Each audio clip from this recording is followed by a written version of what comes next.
What's up, losers? Today I'm back with some more r/fatlogic mischief. Taking a look at a couple of funny or interesting posts, sharing my opinions on them, and throwing in a few jokes to keep things fun and entertaining. This is episode 147 in the fatlogic series. And I'm excited to see what fresh fat acceptance silliness awaits me. So without further ado, let's get into it. But don't use fatness as a catch-all for feeling negative about your body. Because despite its limitations, fatness is amazing. So, spread the word. Fat is not a feeling.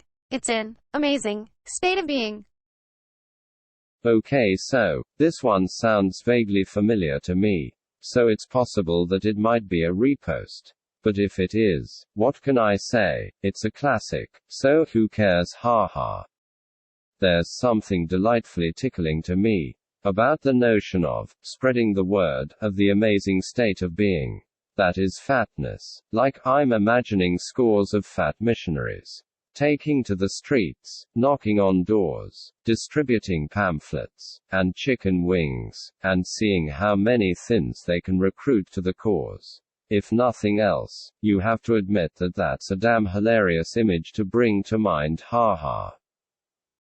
Unfortunately though, I don't think that being told that fatness is amazing will convince many people who aren't already on board to ignore all of the damage it would likely cause to their health and quality of life. Especially when even most fat people don't believe that being fat is amazing. And many go to great lengths so that they don't have to live like that anymore. So all in all, I'm not too worried about this particular piece of messaging striking a chord with the masses. Though as I say, I got a good laugh out of it. So I'm glad that it exists. Oh, and for what it's worth, I will agree with the post that one shouldn't use fatness as a catch-all for negative feelings about their body. While losing weight can certainly improve self-esteem and alleviate anxieties about one's physical appearance, it is not a panacea. And no amount of weight loss is going to make all of your insecurities disappear. So it's important not to keep pushing beyond what is healthy and sustainable for you, in pursuit of a weight at which you will be perfectly happy with the way you look. Because realistically, that weight probably doesn't exist. So yeah, by all means, lose weight. Just don't get too carried away. Anyway, moving on. Just because you have an eating disorder doesn't make you immune to thin privilege. I get that from many people. A large part of the disease is body dissatisfaction. But even if you hate your body, you still reap the benefits of thin privilege. As long as you exist in a thin body, not liking your body is very different from society placing actual systemic barriers in your life that make it harder to exist. If you're able to ask the question, what if I have body dysmorphia? In response to my claim that no one needs to, or should, call themselves fat in pejorative way, when they are not, in fact, fat, then you're already acknowledging that you don't belong to the class of people who are fat and who experience all the attendant abuses and discrimination. You know, at least in this moment, that what you have is a mental disorder, not a fat body. So I'm gonna go out on a limb and suggest that you practice saying, my body dysmorphia is really bad right now, instead of I'm so fat. You've already proven you can do it. The question is whether you care enough about other people to stop saying that their bodies are your living nightmare. #fricking thank you. The reality is that most people with eating disorders are fat. The majority of people with restrictive EDs, all EDs are fundamentally restrictive, are not thin, especially not in recovery. So if when I talk about creating reasonable safety for fat people in recovery spaces, you think I'm throwing people with eating disorders under the bus, you're betraying the fact that you think about our population only via our oppressive stereotypes. Who is throwing whom under the bus?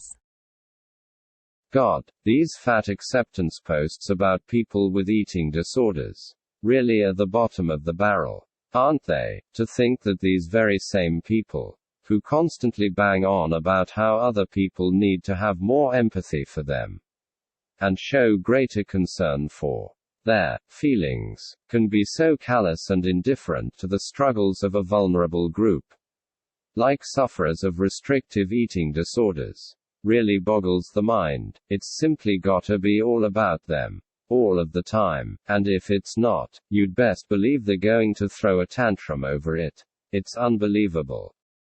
If I have to hear one more time that underweight people with eating disorders have thin privilege, I think I'm going to flip out.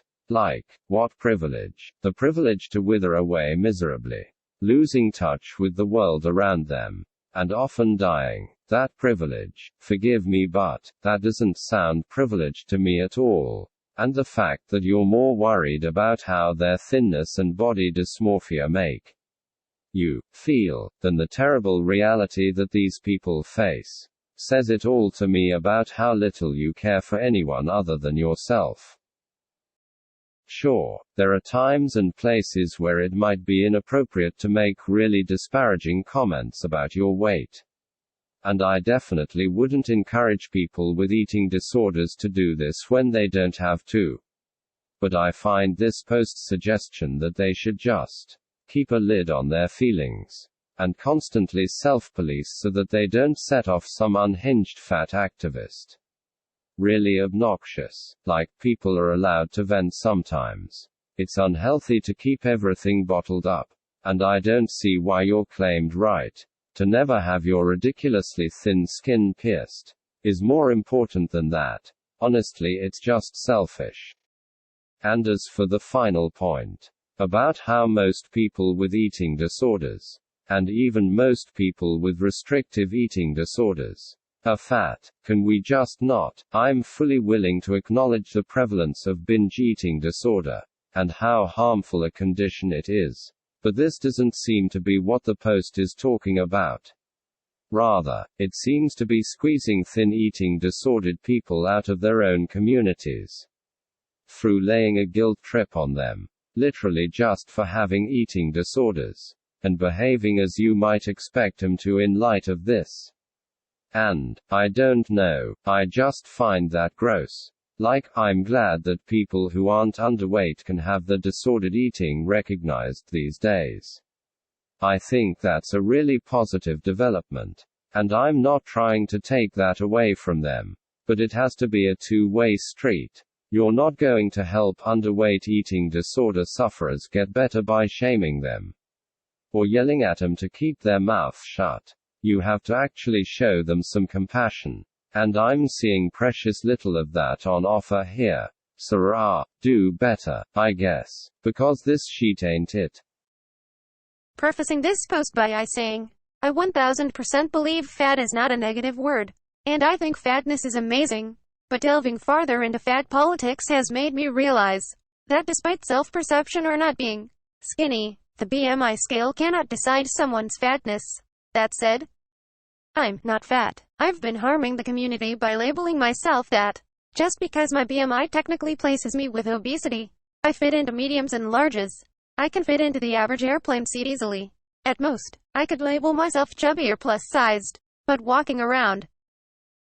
Man, isn't it funny how one of the main functions of fat acceptance seems to be to convince fat people, who clearly don't want to be fat, that actually, they aren't fat after all. Because there are people even fatter than they are. Like, let's be real, this poster obviously doesn't actually want to think that they're fat. Despite their insistence that they 1000% believe that fatness is amazing. They are looking for a way out. And the only people who are wacky enough to give it to them are super fat and fat activists who want to set the bar for fatness higher, so that their own weight doesn't seem so crazy. Of course, turning fatness into an exclusive club that only the elite of the elite fats are allowed into, and refusing to accept that even people with obese BMIs, whom pretty much all of regular society would regard as fat, are truly fat, doesn't exactly scream fat acceptance. To me, it screams fat denial, or fat acceptance for thee, but not for me. But what would I know? I'll leave it to the esteemed elders of the fat acceptance community to puzzle out for themselves, haha.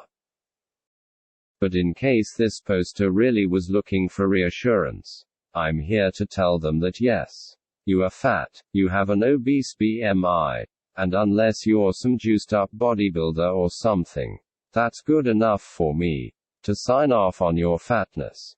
There's no need to feel guilty about claiming fatness. You've earned it, and anyone who would deny you that right is out of touch with reality. You might want to lose some weight, though, before you find yourself clawing your way up the ranks to stand beside your infinite fat heroes. Because I can pretty much guarantee that if you ever get there, it's not going to be as 1000% amazing as you've been told, but that's just my advice.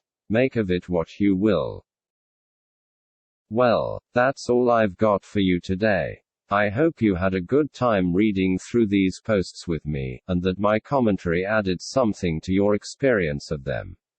What do you think? Is fat really an amazing state of being? Should thin people with eating disorders just check their thin privilege and shut up? Are obese people not fat enough to be called fat? Let me know in the comments. As always, don't forget to like and subscribe, or I'll make you join my newly founded Church of Latter-day Fats, and send you to Africa on a mission to spread the divine message of fatness.